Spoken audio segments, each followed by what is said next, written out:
Fitoplankton adalah sebutan untuk makhluk hidup berukuran mikroskopik yang tinggal di perairan dan melakukan fotosintesis. Karena fitoplankton adalah sebuah kategori, fitoplankton itu sendiri memiliki banyak jenis dan bentuk. Nama fitoplankton diambil dari kata piton, yang dalam bahasa Yunani berarti tanaman. Fitoplankton juga sering disebut tanaman plankton karena bisa melakukan fotosintesis.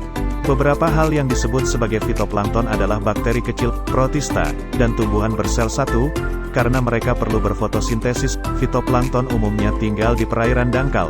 Begitu dekatnya mereka dengan permukaan air, fitoplankton bahkan bisa dilihat dari satelit. Tahukah kalian berapa banyak oksigen yang dihasilkan oleh fitoplankton? Jawabannya adalah lebih dari 70% dari total oksigen yang ada di bumi.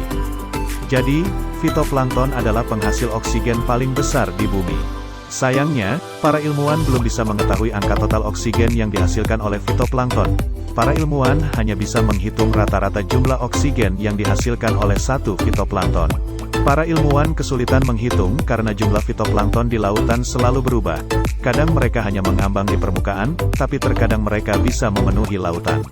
Jumlah fitoplankton ditentukan oleh sinar matahari dan nutrien atau makanan yang ada di laut.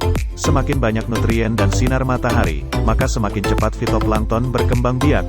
Salah satu jenis fitoplankton yang bernama Prochlorococcus diduga menjadi makhluk yang paling banyak membuang oksigen ke atmosfer. Ukuran mereka yang kecil menyebabkan mereka dapat membuang lebih banyak oksigen dari manapun. Coba kita bayangkan, begitu kecilnya mereka, jutaan Prochlorococcus dapat ditampung hanya dalam setetes air. Sedang dalam bahaya. Para peneliti menduga fitoplankton akan kesulitan berfotosintesis jika suhu lautan terus meningkat. Jika suhu bumi bertambah 6 derajat Celcius saja, fitoplankton bisa berhenti menghasilkan oksigen. Padahal fitoplankton juga termasuk makhluk hidup yang menyerap banyak karbon dioksida. Meski begitu, penelitian belum banyak membahas efek pemanasan global pada produksi oksigen yang dilakukan oleh tumbuhan ataupun fitoplankton. Sedangkan oksigen yang dihasilkan pohon menurut penelitian adalah sepertiga atau sekitar 28% dari total oksigen di dunia.